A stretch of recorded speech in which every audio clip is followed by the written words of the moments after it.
귀한 말씀 봉독해 주셔서 감사합니다. 참 좋으신 우리 주님의 은혜와 평강이 오늘도 모든 교우들과 함께하길 주님의 이름으로 축원합니다. 아멘.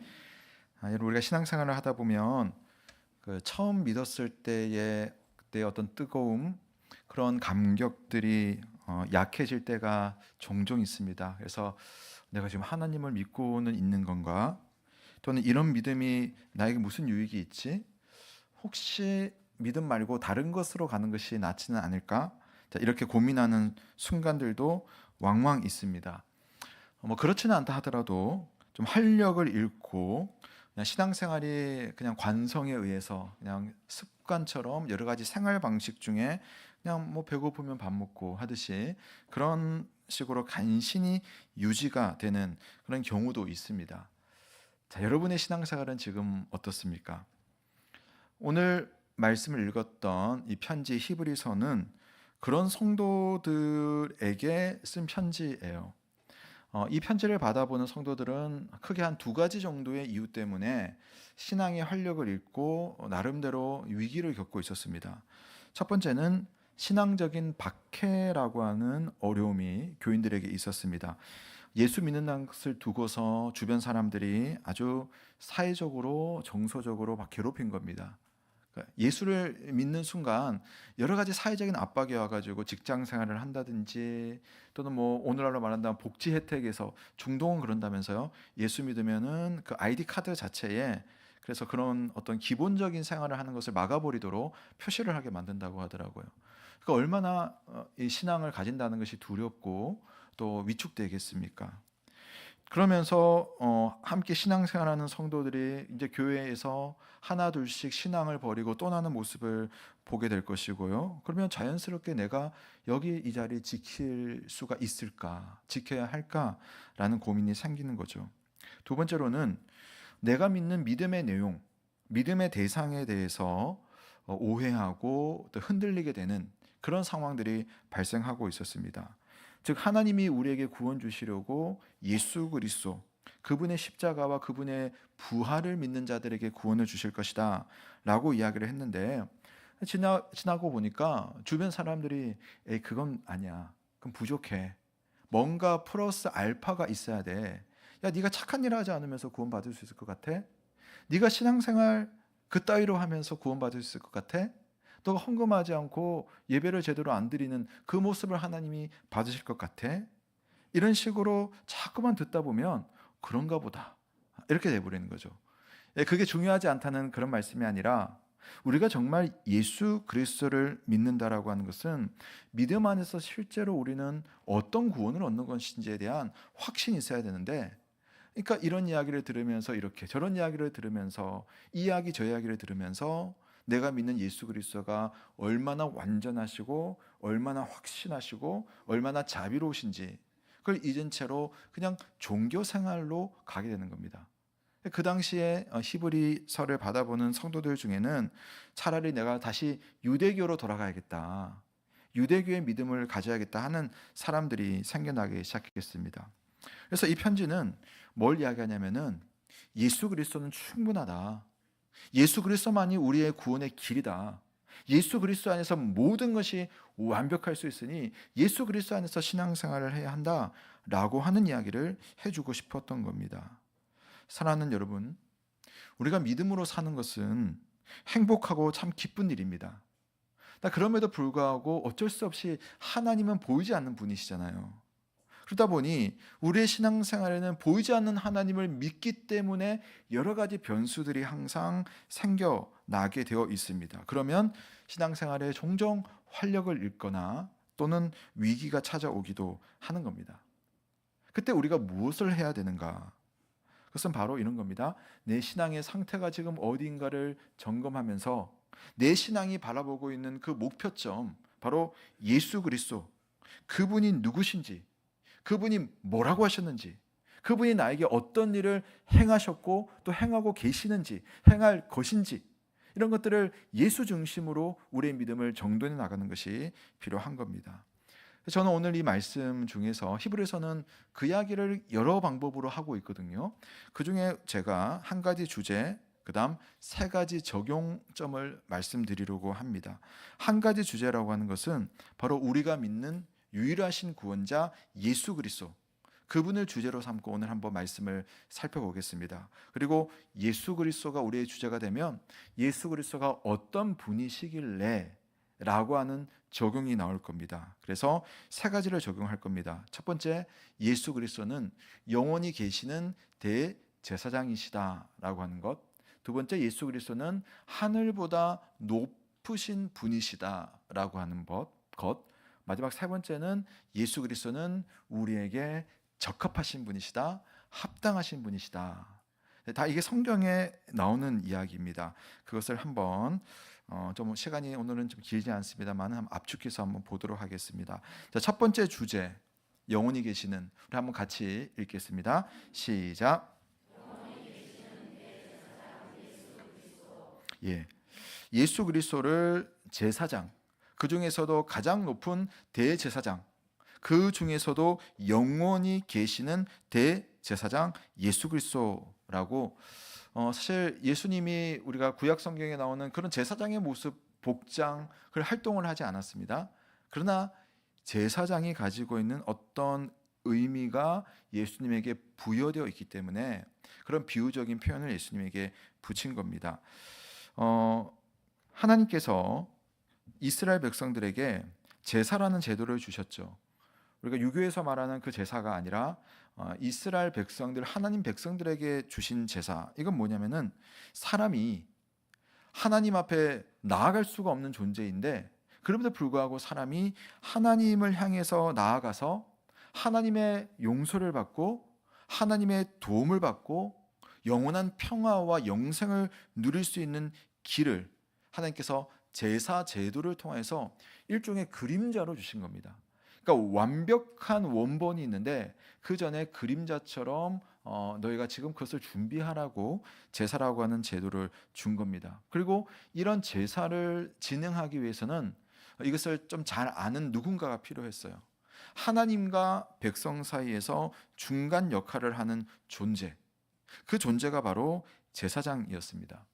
그림 하나를 보여주시면 이게 대제사장입니다. 1년에 한 번 하나님이 가장 깊이 계시는 지성소에 들어갈 수 있는 대제사장은 저런 복장을 하고 아주 조심스럽게 이 성전, 그중에도 지성소에 들어가서 백성들을 위해서 하나님 앞에 기도하고 하나님의 은혜를 구합니다. 그래서 이런 존재가 있기 때문에 이스라엘 백성들은 하나님 앞에 나아갈 수 있고 하나님의 은혜를 입을 수가 있는 거예요. 이 사람들이 누구냐면은 모세의 형인 아론, 그리고 아론의 자손들이 이런 역할들을 하도록 하나님께서 역할을 맡기셨습니다. 그 말은 뭐냐면은 이 제사장은 좀 아쉽게도 항상 교체될 수밖에 없다는 거예요. 그렇겠죠. 사람의 생명은 유한하니까 그 생명이 닿으면 또 그 다음 사람이 제사장이 되어서 이 역할을 하는 겁니다. 자, 그런데 이런 아론의 자손들이 하는 그 일이 어디에서 되냐면은 성전에서 하는 겁니다. 성전. 그러니까 이 성전이 결국은 예수님 시대 이후에 보면은 다 파괴되어 버립니다. 그럼 하나님께 제사를 드릴 수 있는 공간도 없고 제사를 드리는 중간 그 제사장도 없게 되는 겁니다. 그럼 우리가 하나님께 어떻게 나아가느냐? 여러분은 지금 제사를 지내는 그런 신앙생활을 하지 않지 않습니까? 여러분 어떻게 하나님께 나아가고 있습니까? 바로 이렇게 예배를 통해서 하나님께 우리가 다 나아가고 있습니다. 그럼 어떻게 우리가 예배를 통해서 나아갈 수 있느냐? 우선 여러분, 구약의 제사장과 그러니까 하나님과 백성 사이를 이어주는 제사장과 오늘 이 시대의 교회의 목사는 좀 비슷한 면이 있지만은 그러나 전혀 다른 존재예요. 그러니까 제사장이 하나님과 사람 사이에서 그 역할을 해줬다고 한다면 목사는 그런 역할을 하는 사람은 아닙니다. 목사가 예배를 인도하고 또 여러분에게 하나님의 말씀을 이렇게 해석을 해서 전해드리기는 하지만 여러분이 하나님의 은혜를 입고 여러분이 하나님을 만나는 것은 목사를 통해서가 아니에요. 목사가 그 역할을 하는 것이 아니라 바로 여러분이 하나님을 직접 만날 수 있도록 여러분의 중간 역할을 하시는 바로 예수 그리스도, 그분이 여러분으로 하여금 하나님과 연결되어주는 가장 중요한 다리이며 통로가 되신다는 사실을 꼭 기억하시기를 바랍니다. 이걸 아는 것이 여러분 신앙생활에서 참 중요하거든요. 자, 우선 23절부터 25절 말씀 한번 같이 읽겠습니다. 시작.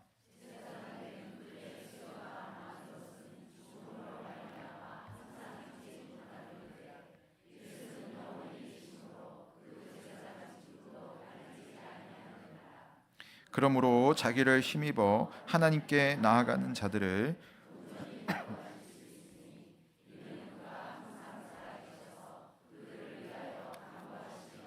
아멘. 자, 우선 보면은 인간 제사장에 대한 이야기를 하고 있습니다. 그들의 수요가 많다. 그러니까 역사를 통틀었을 때 많을 수밖에 없겠죠. 왜냐하면 그 사람들은 죽음 때문에 항상 잊지 못하고 언젠가 다른 사람으로 교체되니까 숫자가 많은 거예요. 근데 예수님은 영원히 계시기 때문에 이제 그분이 오심으로 인해서 하나님과 우리 사이를 이어줄 또 다른 제사장 없이 주님이 그 역할을 완벽하게 영원토록 하게 되었다는 겁니다. 그래서 24절 후반부에 보면 제사장 직분도 갈리지 않는다, 이 말은 더 이상 다른 사람이 제사장 역할을 하도록 계속 변동되지 않는다, 그 말인 겁니다. 좀 더 구체적으로 말한다면 구약 시대에는 결국 하나님께 나아가기 위해서는 제한된 시간에, 제한된 장소에, 제한된 환경에서만 하나님께 나아갈 수 있었지만 지금 우리는 언제 어디서든 하나님께 나아갈 수 있고 어떤 상황에서든 하나님께 기도할 수 있고 그 누구라 할지라도 하나님의 은혜와 능력을 구할 수 있는 길이 활짝 열리게 된 겁니다. 그 왜 그렇습니까? 바로 예수 그리스도께서 여러분과 하나님을 이어주는 길이 되어주셨고 통로가 되어주셨기 때문에 이제는 우리가 우리의 어떠함과 상관없이, 우리가 어떤 장소에 있는 것과 상관없이, 지금 어떤 시간인 것과 상관없이 우리가 예수 그리스도의 그 이름을 힘입어 아버지께로 나아갈 수 있는 그 길이, 그 고속도로가 활짝 열려버린 겁니다. 우리가 예수님의 이름으로 기도할 때 예수님은, 우리 기도는 참 연약하잖아요, 여러분. 여러분 기도가 유창하신 분 없잖아요. 하나님 딱 들으시기에 좋을 만한 기도를 골라서 하는 사람은 아무도 없습니다. 왜냐하면 내 기도가 사실은 어떻게 보면 돌멩이 달라는 기도가 될 수도 있는 거거든요. 근데 하나님께서는 그 기도를 하나하나 다 들어주시는 거예요. 왜냐? 우리 하나님과 우리 사이에서 예수 그리스도께서 우리의 기도를 딱 들어가지고 아버지께로 가지고 가십니다. 그러면서 그 기도에 대해서 아버지께 설명하듯이 우리의 기도가 하나님께로 전달될 수 있도록 하시는 겁니다. 그래서 히브리서 이 말씀 곳곳에 보면 예수님을 소개하기를 예수님은 우리를 도우실 능력이 있으실 뿐만 아니라 인간의 몸으로 시험과 고난을 직접 겪으셨다. 그 말은 뭐냐면은 우리가 기도할 때, 여러분 언제 기도하세요? 답답할 때 기도하시죠. 힘들 때 기도하시죠. 아무도 내 마음 알아주지 않을 때 그때 기도하시잖아요. 근데 그 기도를 예수님은 몸속 경험한 경험적인 공감을 가지고 아버지 앞에 이 기도를 가지고 간다는 겁니다. 제가 주변에 선배 목사님들을 보니까 목사님들 중에는 목사님인데 기도 많이 하시는데도 병에 걸리시더라고요. 암 걸리시고 최근에도 암 걸려 지금 해가지고 우리 노예도 갑자기 급하게 간 이식을 해야 되는데 목사님 중에 그래서 아들이 간 이식을 하게, 그러니까 이번 주 화요일에 그렇게 하게 되는 그런 분도 계시고, 목사님들도 경제적으로 어려움 겪기도 하고 가정 안에서도 참 예상치 못했던 상황들이 참 벌어집니다. 아니 목사인데 왜 그런 일이 벌어질까? 근데 제가 선배님들을 보니까 그렇더라고요. 그런 아픔과 그런 슬픔을 이렇게 체화하신 분들은 그 다음에 성도님들을 참 이해를 잘 하시더라고요. 똑같이 아파봤기 때문에 지금 아픈 성도님들의 기도의 그 깊이와 아픔을 고스란히 느끼면서 기도를 하고 또 그분이 올 때 같이 울어줄 수 있고, 이게 고난을 겪어본 우리 목사님과 저같이 병아리 같은 목사와의 그런 차이점이라고 제가 많이 보게 되었습니다. 오늘 말씀 속에 예수님도 바로 그런 경험적인 공감으로 우리의 기도를 들어주시고 중간 역할로 아버지 앞에 우리를 데려가 주는 그런 역할을 하신다는 겁니다. 예수님은 우리의 필요를 간접적으로 머리로 느끼는 것이 아니라 자신의 것으로 그대로 받아들여서 아버지 앞에 우리를 데리고 가는 겁니다. 십자가가 그거 아니에요? 주님이 왜 십자가 지셨어요? 우리 죄 때문에 십자가 지셨잖아요. 주님이 왜 아프셨습니까? 우리가 당할 아픔을 그분께서 고스란히 당하시고 그렇게 죽으신 거잖아요. 그렇다면 그분이 오늘 그분의 이름으로 아버지께 나아가는 그 한 사람 한 사람을 한 명도 그냥 내버려 두지 않으시고 그대로 그 상황과 아픔과 필요를 하나님 아버지 앞에 그대로 가지고 갈 수 있는 그런 참 좋으시며 참 귀하시며 참 고마우신 그 대제사장의 역할을 주님이 하시고 계시는 겁니다. 너무 신기하지 않습니까? 저는 너무너무 신기한 것 같아요. 제가 예전에 아버지를 좀 일찍 잃고 살아오면서 물론 어머니께서 그런 빈자리를 채워주시려고 노력을 했지만 그럴수록 저는 이상하게 어머니에게는 죄송한 마음이 들고 또 어머니 앞에서는 그냥 뭔가 좀 감정을 좋은 것으로 끌어내려고 의도적으로 막 하게 되더라고요. 근데 예수님을 믿고 세례를 받고 신앙생활을 탁 했던 어느 날 말씀을 읽는데 거기에 나오는 예수님이 딱 이랬어요. 자기 백성을 사랑하시되 끝까지 사랑하신다고 해요. 그 말씀을 가지고 예수님이 하셨던 모든 행동을 보니까 그게 다 나한테 하시는 행동이고 지금도 하시는 행동이고 앞으로도 하시는 행동이라는 것이 마음속에 막 느껴져요. 그러니까 기도를 하는데 제 기도 속에 하나님의 이런 마음이 느껴지는 거예요. 종룡아, 내가 너의 그 힘들었던 시간에 한 번도 너 외면하지 않고 함께 있었단다. 내가 지금도 너와 함께 할 것이고 앞으로도 영원토록 내가 함께 할 거야. 내가 너의 아버지니까 걱정하지 마. 그 마음을 제가 받으니까요.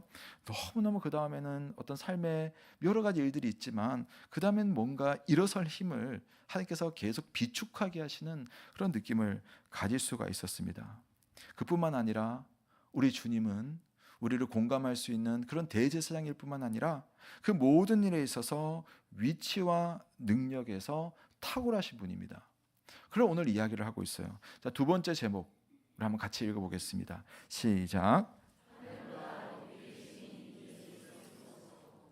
아멘. 자, 26절 말씀에 보면 이러한 대제사장은 우리에게 합당하니 거룩하고 악이 없고 도로움이 없고 죄인에게서 떠나 계시고 하늘보다 높이 되시니라. 하늘보다 높이 되시니라. 그러니까 예수님은 세상을 창조하신 분이니까 당연히 창조주로서 하늘보다 높으신 것은 마땅하죠. 그런데 이것은 단지 물리적인 공간을 말하는 것이 아니에요. 하늘보다 높다라고 하는 것은 하늘을 창조하신 분으로서 그 하늘 아래에 있는 모든 세상을 다스리시는, 통치하시는 그런 위치에 있다. 그것을 할 수 있는 능력이 있으시다. 그러니까 여러분, 예수님께서 중간에 하나님과 우리 사이를 그냥 이어주고 왔다 갔다 무슨 뭐 그렇게만 하는 분이 아니라 그분 자체가 그런 위치와 능력에서 모든 것을 하시는 분이라는 겁니다. 그래서 8장 1절 말씀에 이렇게 이야기합니다. 지금 우리가 하는 말의 요점은 이러한 대제사장이 우리에게 있다는 것이고 그는 하늘에서 지극히 크신 이의 보좌 우편에 앉으셨으니. 그러니까 성부 하나님이 온 세상을 통치하실 때 그분만의 통치가 아니라 성자 예수님께서 게다가 우리의 모든 것을 공감하시는 그분께서 우리의 기도 제목 가지고 아버지께 나아가시는 그분께서 또한 세상을 통치하시고 다스리는데 모든 시간과 모든 방법을 다 초월해서 가장 선한 일을 이루시는 그런 하나님으로서 지금 아버지 우편에서 우리를 위해서 기도하고 계시다는 거예요. 자, 이 말씀 한번 보세요. 에베소서 4장 10절 말씀에 보면 내리셨던 그가 모든 하늘 위에 오르신 자니 이는 만물을 충만하게 하려 하심이라. 예수님을 말하는 거거든요. 모든 만물을 원래의 모습으로 회복하게 하시는 분이 바로 예수 그리스도의 능력이다. 베드로전서에서도 비슷한 말씀이 있습니다. 그는 하늘에 오르사 하나님 우편에 계시니 천사들과 권세들과 능력들이 다 그에게 복종하느니라. 그분의 권세를 벗어난 그 어떤 세상도 없고 그 어떤 영적인 존재도 없고 그 어떤 사건도 없다는 겁니다. 시간과 능력에 제한이 있는 우리들을 볼 때는 내 삶에 일어나는 일들이 비록 불합리해 보이고 답이 없어 보일지 모르겠지만 자기 백성을 공감하시는 대제사장 예수 그리스도는 모든 것을 그럼에도 불구하고 이치에 맞도록 당신의 선한 성품에 어울리도록 빚어가시는 하나님이라는 사실을 믿으시기를 바랍니다. 우리 이걸 섭리라고 부르죠. 하나님의 섭리는 우리 눈에는 모든 것이 엉켜 있지만 섭리의 눈으로 보시는 예수님에게는 그 엉켜 있는 것에도 하나님의 질서가 부여되어 있는 거예요. 내 인생이 깨어져 있는 것 같아요. 그러나 깨져버려 있는 것 같은 그런 모든 일들을 가장 아름다운 작품으로 된 인생으로 바꾸시는 분이 우리의 구주, 우리의 대제사장, 그 하늘에 계신 예수 그리스도라는 사실을 믿으시기를 바랍니다. 그래서 믿음은요, 그런 예수님을 바라보게 하는 거예요. 믿음이 흔들리면 예수 안 보고 다른 거 보거든요. 믿음이 흔들리면 예수 안 보고 다른 사람 이야기를 듣거든요. 믿음이 흔들리면 자꾸만 내 상황에 집중하게 됩니다. 그래서 우리는 그럴 때마다 다시 한번 주님이 누구신가 그걸 찾아가는 겁니다. 그러면 그 주님이 이런 능력이 있으시고 이렇게 공감하신데 나와 무슨 관련이 있는가라고 할 때 세 번째 적용을 한번 해보겠습니다. 한번 같이 읽습니다. 시작. 예수 그리스도는 우리에게 적합하신 분이다. 우리에게 합당하신 분이다. 다른 말로는 우리에게 눈높이를 맞춰주셔서 그분을 의지하는 분에게 딱 적합하게 일하시는 분이 예수 그리스도다.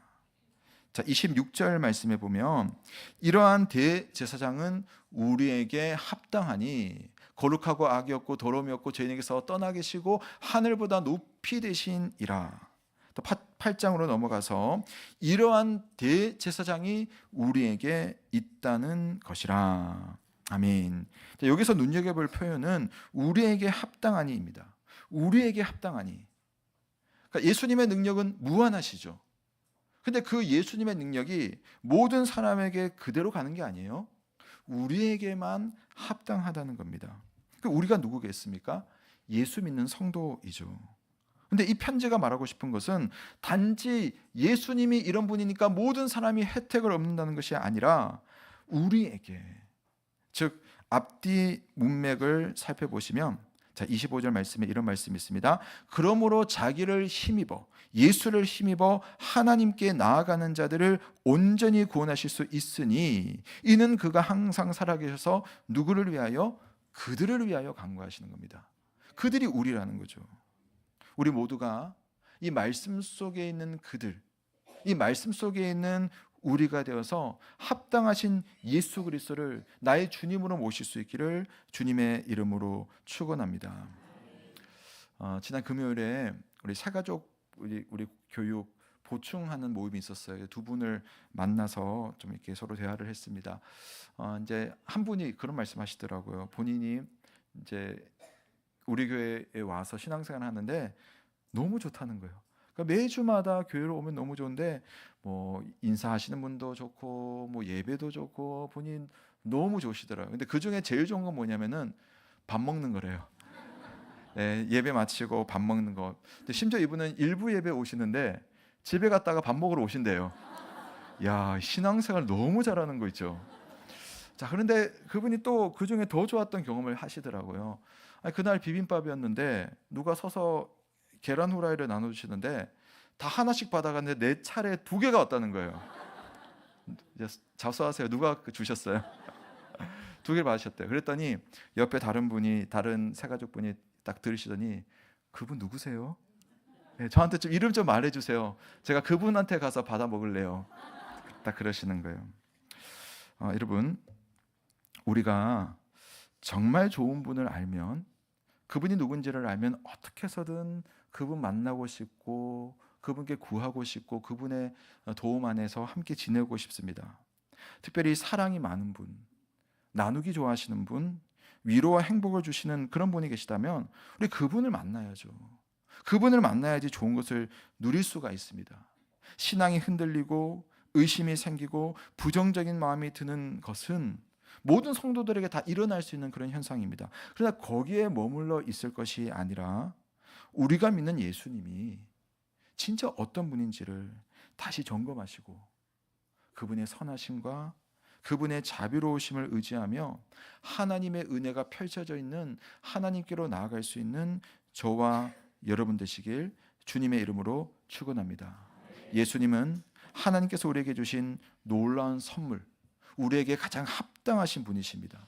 이러한 대제사장이 우리에게 있다는 이 엄청난 진리, 이 진리를 꼭 기억하시길 주님의 이름으로 축원합니다.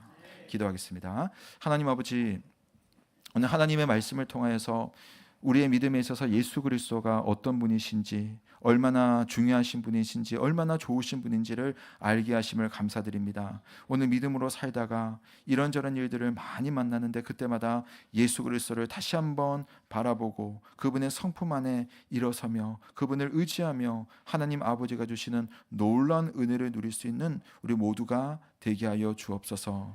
이 시간 또한 그런 믿음을 고백하는 한 명의 성도가 예수 그리스도의 그 이름으로 세례를 받습니다. 성부께서, 성자께서, 성령께서 그 이름으로 세례를 줄 때에 자녀가 되고 주의 능력을 얻으며 예수 그리스도로 인하여서 영원한 생명과 재실씀을 받는 귀한 시간이오니 이 시간을 통하여서 하나님을 온전히 누릴 수 있으며 모든 성도들이 세례의 기쁨을 함께 누리는 시간 되게 하여 주옵소서.